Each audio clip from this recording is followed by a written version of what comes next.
keluar nanti dari negeri Persia, sebuah kota dalam hadis sahih dikatakan dari wilayah namanya Yahudiyah. Allahu alam apakah dia dari turunan Yahudi atau bukan, tapi yang jelas Dajjal nama orang dipastikan disebutkan namanya dan cirinya, dan dia akan diikuti dari wilayah Yahudiyah tadi di wilayah Khurasan, kalau sekarang wilayah Iran, negeri Iran sekarang, diikuti dengan 70.000 dari orang-orang Yahudi Khurasan. Dia akan keluar membuat kerusakan selama 40 hari. Kata Nabi SAW, 40 hari itu sehari seperti setahun, sehari lagi yang kedua seperti sebulan, hari yang ketiga seperti sepekan, dan sisa harinya seperti hari kalian. Ulama hadis mengatakan yang dimaksud adalah sehari pertama seperti setahun, memang setahun maksudnya. Jadi Dajjal akan buat kerusakan setahun, 2 bulan, 2 pekan. Dia akan keliling muka bumi semuanya, dan kata Nabi SAW, seluruh bumi ini akan dimasuki oleh Dajjal. Tidak tertinggal satu lorong, gang, jangankan kota atau desa, kecuali Dajjal akan masuk ke dalamnya, kecuali Madinah dan Mekah. Tidak bisa dimasuki oleh Dajjal.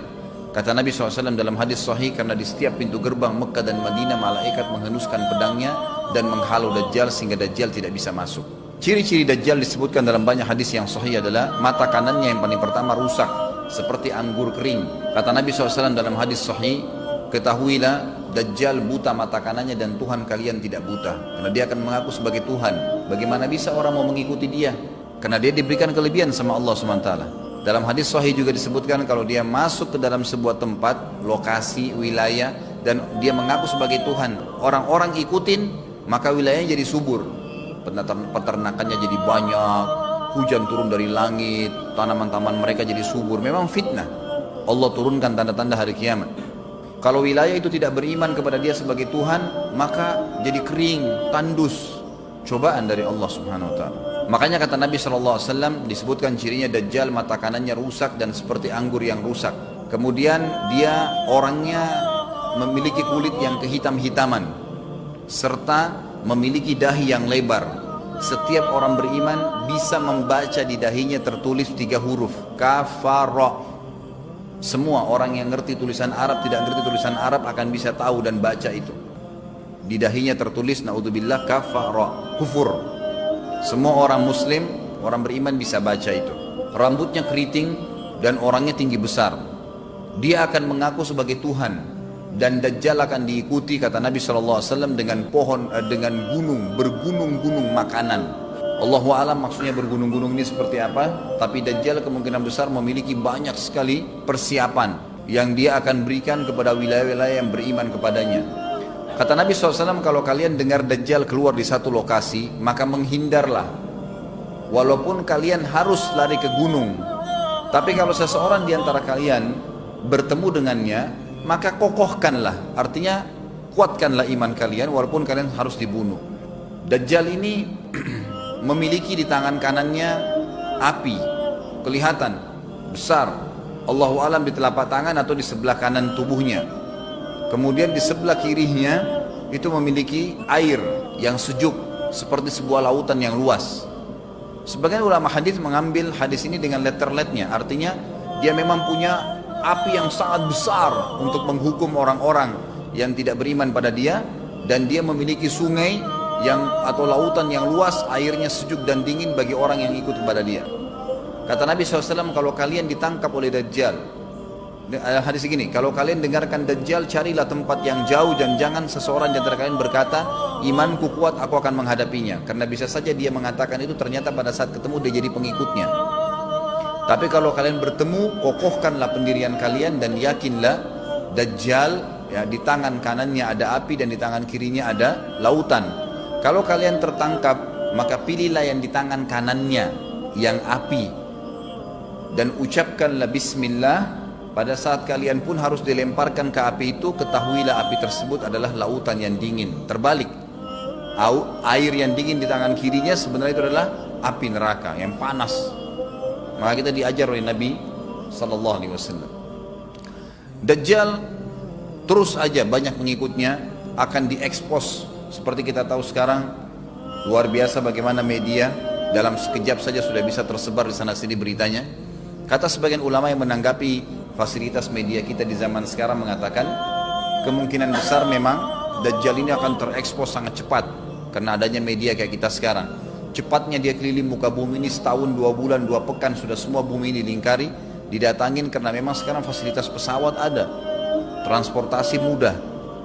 Dan memang ada salah satu hadis yang dihasankan oleh para ulama, salah satu tanda-tanda hari kiamat adalah adanya besi yang berterbangan yang menjadi tunggangan manusia. Sekarang ada pesawat, ada kereta api, ada mobil. Nah itu ada hadisnya, termasuk tanda-tanda hari kiamat. Dajjal nanti akan masuk ke Mekah dan Madinah, akan tiba di Mekah dan Madinah, tapi yang dibahas dalam hadis adalah di kota Madinah. Lalu kemudian dia mau masuk tapi tidak bisa dihalang, maka dia naik ke atas sebuah gunung yang tinggi bersama pengikutnya, lalu dia berkata kepada para pengikutnya, apakah kalian lihat istana yang putih itu? Maksudnya melihat ke Masjid Nabawi. Lalu berkata para pengikutnya, iya tentu saja. Lalu berkatalah, ya, Dajjal itu adalah istananya Muhammad, tidak bisa dia masuk ke dalam.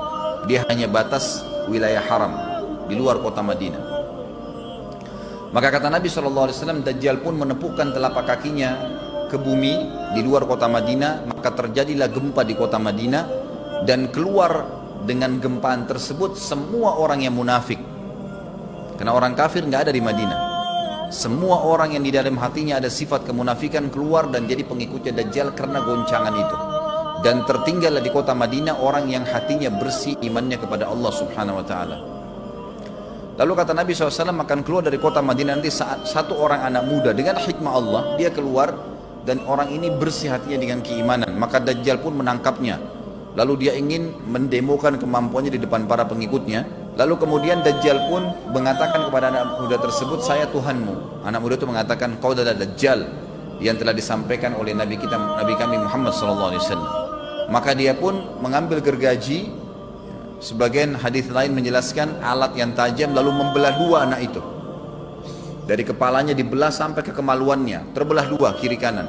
Lalu Dajjal lewat di tengah-tengahnya, demo sambil ya dilihat oleh para pengikutnya dan mereka bersorak-sorak. Lalu Dajjal mengatakan, bersatulah, bersatu kembali jasadnya. Kata Dajjal dalam hadis ini, apakah kau sudah yakin saya Tuhanmu? Anak muda itu mengatakan, saya bertambah yakin kalau kau adalah Dajjal yang disampaikan oleh Nabi SAW. Kata Nabi SAW dalam hadis penutup, ini hadis sahih riwayat Bukhari, riwayat Muslim, ahli sunan, semua menukil tentang masalah Dajjal. Saya tidak sebutkan siapa-siapa perawinya karena memang ini semua hadis sahih. Cukup banyak hadisnya, saya satukan saja. Jadi merangkai seperti sebuah cerita. Maka Dajjal pun akhirnya setelah itu tidak mampu menyentuh anak muda lagi, anak muda itu. Allah SWT sudah selamatkan dia.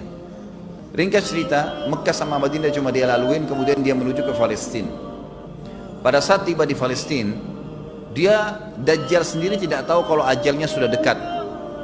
Maka dia pun akhirnya berdemo di sana, menganggap dia punya sebuah kerajaan, sampai di daerah Palestina, tepatnya sekarang Israel, subhanallah.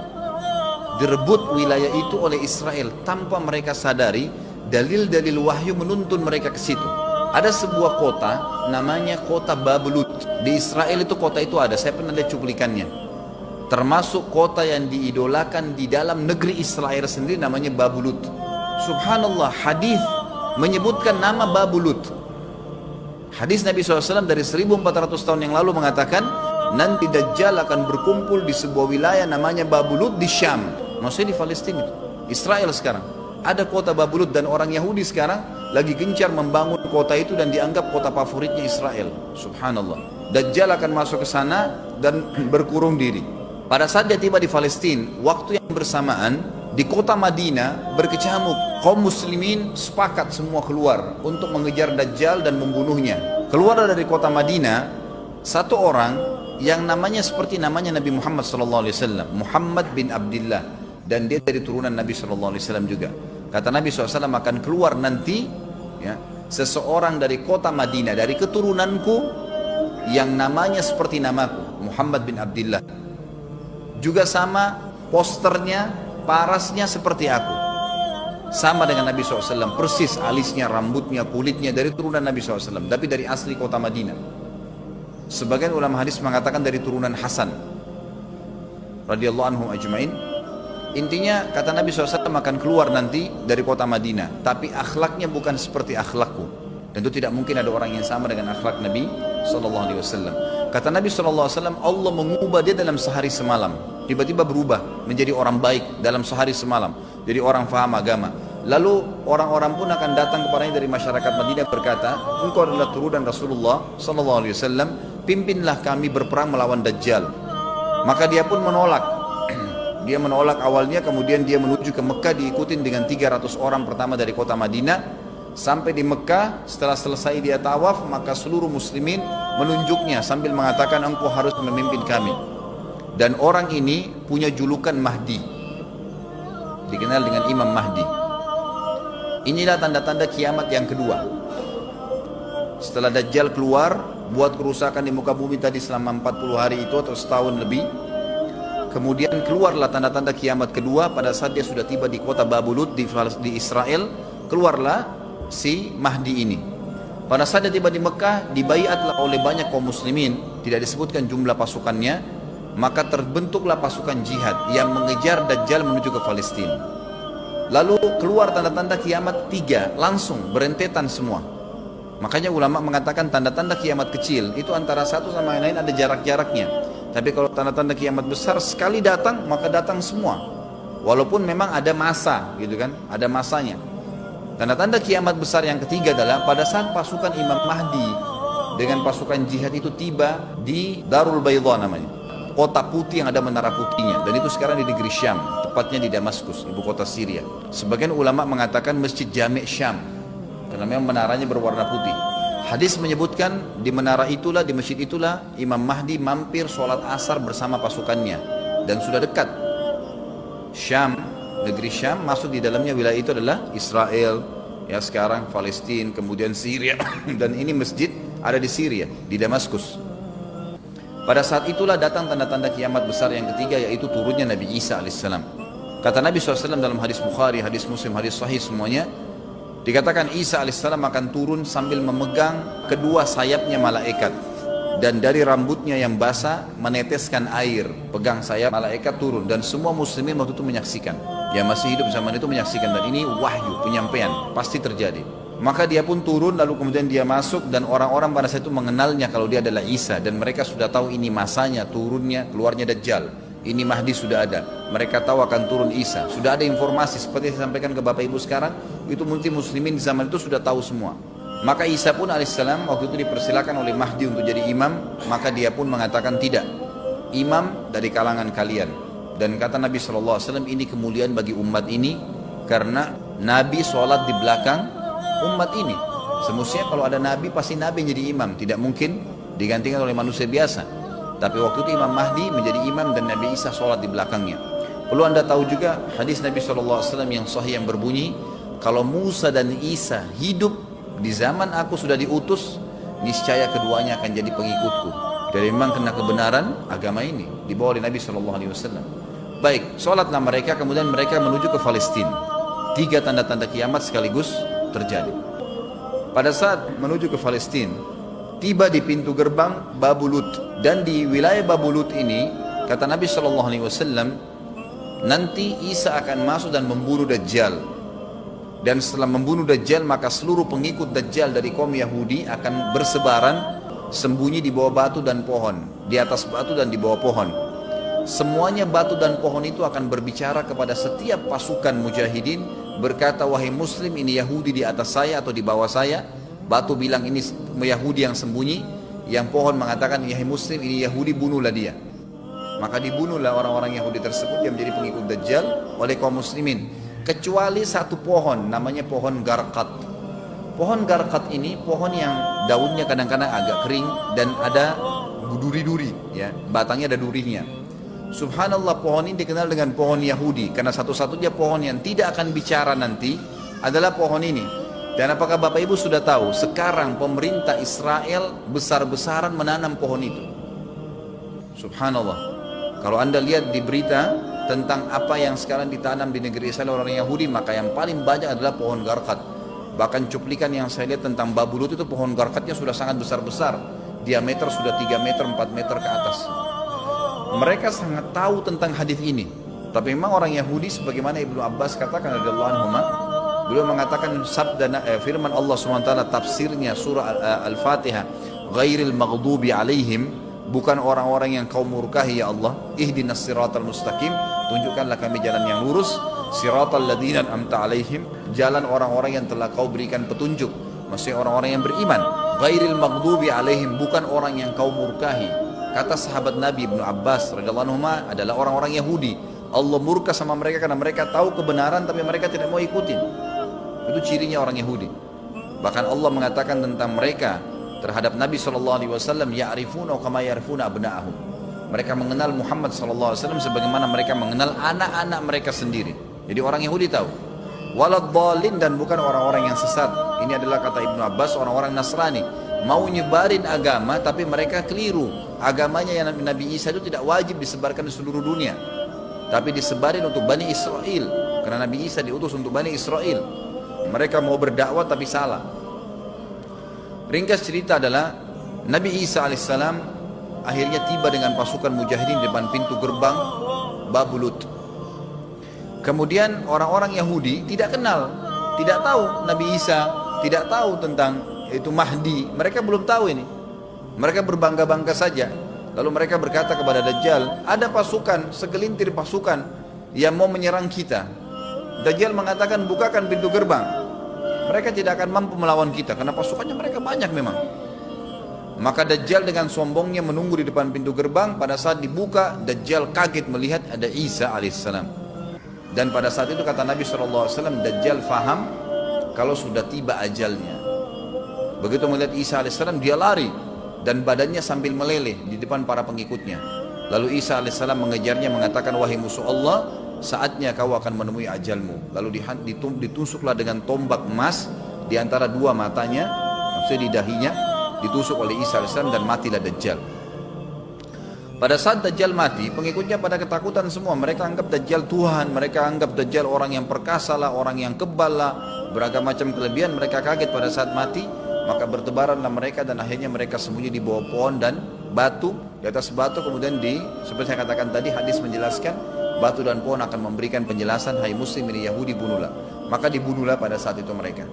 Lalu Nabi Isa alaihissalam memimpin di muka bumi, dan kata Nabi SAW, pada saat itu Islam, agama Islam yang dibawa oleh Nabi SAW akan masuk ke semua rumah di muka bumi, gak tersisa. Satu dunia ini semuanya Islam. Hadis sahih, kata Nabi SAW, Islam akan masuk ke setiap rumah, bi'izzil aziz au bidhilli dhalil, dengan kemuliaan atau terhina. Yang tidak mau terima dibunuh. Nggak ada lagi penolakan terhadap Islam. Itu hadis sahih. Maka Nabi Isa alaihissalam memimpin pada saat itu, disebutkan dalam hadis 40 tahun dengan ketenangan menerapkan hukum Islam. Kata Nabi SAW, bagaimana awal umat ini bisa sesat sementara aku yang pimpin, dan bagaimana akhir umat ini bisa sesat sementara yang pimpin mereka Isa dengan menjalankan hukum-hukumku. Jadi Nabi Isa alaihissalam nanti menerapkan Al-Quran seperti yang kita lakukan, sholat segala ini sudah selesai, dikerjakan semua. Dan dalam hadis lain dikatakan Isa alaihissalam akan menghancurkan semua salib, membunuh semua babi. Enggak ada seekor babi pun hidup di muka bumi pada saat itu, semua salib dihancurkan. Dan yang menjadi tidak ada agama lain, semua Nasrani, Yahudi, Hindu, agama apa saja habis semuanya. Semuanya beriman kepada Allah subhanahu wa ta'ala dan menjadi muslim.